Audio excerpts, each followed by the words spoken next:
at 13 years old, I had a I had a kill list. And so, they used to do these rankings. It was Street and Smith basketball rankings.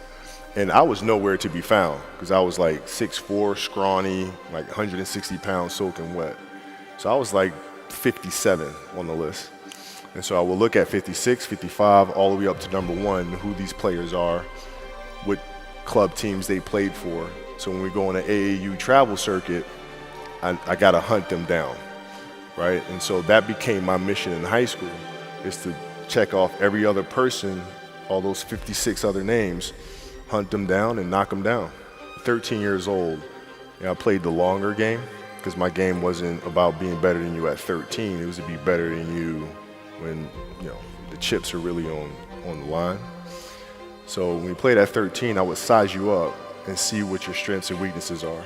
How do you approach the game? Are you silly about it? Are you goofy about it? Are you good at it just because you're bigger and stronger than everybody else? Right? Or is there actually thought and skill that you put into it? Right? And when I'd play to my weaknesses. I wouldn't play to my strengths. I played to my weaknesses. Because when you're playing summer basketball, there's so many games. So there's not a lot of skill work being done. So when are you going to get better? Right? When you're playing in competition situations, you're only playing to your strengths. Why? Because you want to win. Right? So what I would do, I was work on the things during those games that I was weak at. Left hand, pull-up jump shot, post game. Right? So I have a strategy. And so then fast forward to when I'm 17 and my game is completely well-rounded, and that player at 13 that I saw at 13 is still doing the same shit at 17, now you got a problem. Right?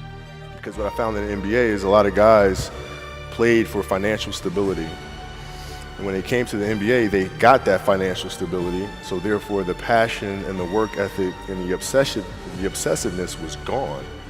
So I'm looking at that, I'm like, oh my God, it's gonna be like taking candy from a baby. No wonder Mike wins all these fucking championships. It's like, this is crazy. You know what I'm saying? And then you had the players that had that passion, but weren't willing to commit their entire lives to doing that, right? It's a choice, right? You have other things. You have family. You have all these other things that you have to do. The game can't really be your number one priority. And so I was just looking at that like, man, this is going to be fun. The love of the game. The love of the game, the challenge. Like I would watch Magic play. I'd watch Michael play. And I would see them do these unbelievable things. And I'd say, can I get to that level? I don't know, but let's find out. Let's find out. And so that curiosity to see where I could push this thing led me down that path, I think. Right? So, basketball for me was the most important thing. So everything I saw, whether it was TV shows, whether it was books I read, people I talked to, everything was done to try to learn how to become a better basketball player. Everything. And so when you have that point of view, then literally the world becomes your library to help you to become better at your craft. And the people that love you, like friends and family, like they know that about you. Got it. So they let you be you. And when you reconvene, you pick back up where you left off. Mm-hmm. But make no mistake about it, everything in between is lost, right? So those long-term relationships, the commitment of time of, taking vacation. Like I see a lot of players take vacations with other players that are close friends. And they'll just take vacations just to take vacations, or just hang out just to hang out. Like I never did that. I didn't want to have to say, I wish I would have done more. I don't want that. I don't want that. Right? Like you're worried about how people may perceive you, and like you're walking around and it's embarrassing because you shot 5 air balls. Get over yourself, right? And then after that, it's okay, well, why did those air balls happen? Got it.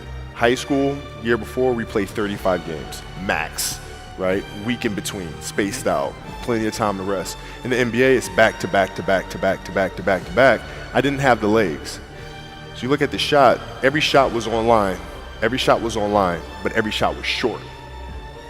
Right? I got to get stronger. I got to train differently. The weight training program that I'm doing, I got to tailor it for an 82-game season so that when the playoffs come around, my legs are stronger and that ball gets there. So I look at it with rationale and say, okay, well, the reason why I shot air balls is because my legs aren't there. I go, well, next year they'll be there. That was it. Done. Well, I mean,